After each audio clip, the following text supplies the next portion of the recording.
యుద్ధం మొదలయ్యే ముందు అర్జునుడు ఎందుకు ఆగాడు?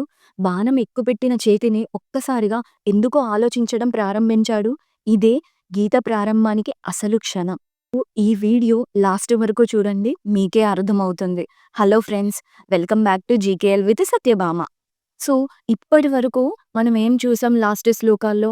శంఖధ్వనులు మార్మోగాయి. ధర్మబలం ప్రకటించబడింది.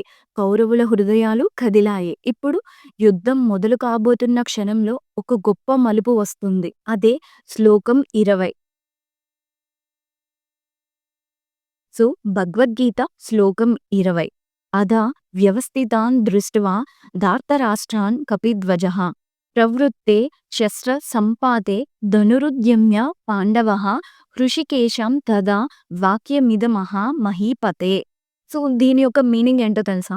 యుద్ధం ప్రారంభం కాబోతున్న సమయంలో హనుమంతుని పతాకం కలిగిన రథంపై ఉన్న అర్జునుడు ధనస్సును ఎత్తి యుద్ధానికి సిద్ధపడి యుద్ధరంగంలో సన్నద్ధంగా నిలిచిన ధృతరాష్ట్రుని కుమారులను చూసి అప్పుడు శ్రీకృష్ణునితో ఈ మాటలు పలికాడు, ఓ రాజా అని.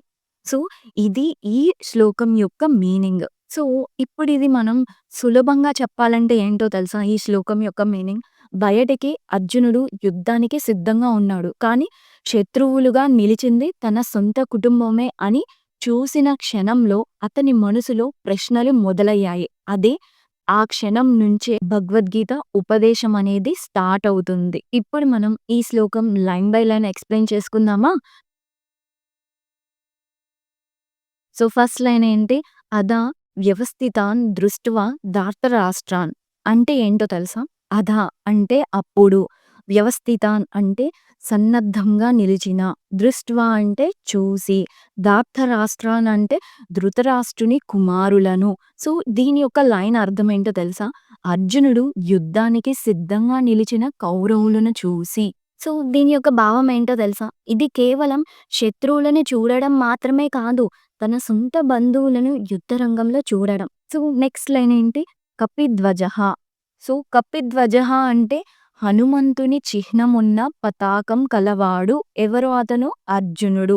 సో, దీని యొక్క భావం ఏంటో తెలుసా? అర్జునుని రథంపై హనుమంతుని ధ్వజం ఉంది. ఇది విజయం యొక్క సంకేతం. రామునికి సహాయమైన హనుమంతుడు ఇప్పుడు అర్జునునికి తోడుగా ఉన్నాడు. సో, నెక్స్ట్ లైన్ ఏంటి? ప్రవృత్తే శస్త్ర సంపాతే. ప్రవృత్తే అంటే ప్రారంభం కాబోతున్న. శస్త్ర సంపాతే అంటే ఆయుధాలు విసరడానికి సిద్ధమైన. సో, ఈ లైన్ యొక్క అర్థం ఏంటో తెలుసా? యుద్ధం ప్రారంభమవుతున్న సమయంలో అని. సో, నెక్స్ట్ లైన్ ఏంటి? ధనురుద్యమ్య పాండవః. ధనుః అంటే ధనస్సు. ఉద్యమ్య అంటే ఎత్తి. పాండవః అంటే పాండుసుతుడు. అంటే అర్జునుడు. సో, దీని యొక్క లైన్ అర్థమేంటో తెలుసా? అర్జునుడు తన ధనస్సుని ఎత్తి యుద్ధానికి సిద్ధపడ్డాడు. నెక్స్ట్ లైన్ ఏంటి? హృషికేశం తదా వాక్య మిదమః మహీపతే. సో, దీని యొక్క మీనింగ్ ఏంటో తెలుసా?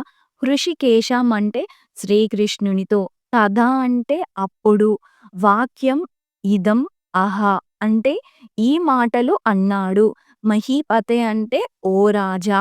సో, దీని యొక్క అర్థం ఏంటో తెలుసా? అప్పుడు అర్జునుడు శ్రీకృష్ణునితో ఈ మాటలు పలికాడు. దీని యొక్క భావం ఏంటో తెలుసా? ఇది యుద్ధ ప్రారంభం మాత్రమే కాదు, ఇది ఆత్మ సంక్షోభం ప్రారంభం. బయట బాణం సిద్ధంగా ఉంది, లోపల మనసు మాత్రం ఆగింది. ఇదే క్షణం గీత ఉపదేశానికి దారి తీసింది. సో, ఇప్పుడిది మనం మన లైఫ్‌తో ఎలా కనెక్ట్ అవుతుందో తెలుసుకుందామా? సో, ఒక ఎగ్జాంపుల్ తీసుకుందాం మనం. ఒక deep life example. Decision before action. So, మనం ఫర్ ఎగ్జాంపుల్ ఒక అమ్మాయో, ఒక అబ్బాయో ఉన్నాడు. చాలా సంవత్సరాలు చదివి ఒక పెద్ద కాంపిటీటివ్ ఎగ్జామ్ క్లియర్ చేస్తారు. ఫైనల్ స్టేజ్ అనేది వచ్చేసింది. అపాయింట్‌మెంట్ లెటర్ చేతిలో ఉంది. కెరీర్ స్టార్ట్ చేయడానికి రెడీ. కానీ జాయినింగ్ డే ముందు రోజు ఒక విషయం తెలుసుకుంటాడు. ఆ జాబ్ వల్ల కుటుంబానికి దూరంగా ఉండాలి. అమ్మా, నాన్న ఒంటరిగా ఉండాలి. జీవిత మార్గం పూర్తిగా మారిపోతుంది. బయట చూస్తే అతను ఫుల్ రెడీగా ఉంటాడు. క్వాలిఫికేషన్ కూడా ఉంది. ఆపర్చునిటీ కూడా ఉంది. కానీ జాయినింగ్ ముందు క్షణంలో మనసు ఒక్కసారిగా ఆగిపోతుంది. నా నిర్ణయం వల్ల ఎవరికైనా నష్టం జరుగుతుందా? ఇదే అర్జునుని సిట్యుయేషన్ కూడా. అర్జునుడు కూడా ఆయుధం చేతిలో ఉంది. శక్తి ఉంది. విజయం సాధించే సామర్థ్యం కూడా ఉంది. కానీ శత్రువులుగా కనిపించిన వారు తన సొంత బంధువులే అని చూసినప్పుడు మనసు ఆగిపోయింది. సో, మన జీవితంలో కూడా అత్యంత ఇంపార్టెంట్ టైంలో యుద్ధాలు బయట ప్రారంభం కాదు, మనసులోనే ప్రారంభమవుతాయి. బయట ధైర్యంగా చూపించడం సులభం. కానీ లోపల సందేహాన్ని ఎదుర్కోవడం అనేదే చాలా కష్టం. అర్జునుడు బలహీనుడు కాదు. అతను సున్నిత మనసున్న ధర్మవంతుడు. సందేహం అనేది రావడం బలహీనత కాదు. అది బాధ్యత ఉన్న మనసుకి ఒక సంకేతం. సో, నెక్స్ట్ శ్లోకంలో అర్జునుడు ఇప్పుడు ఏమి అడుగుతున్నాడు?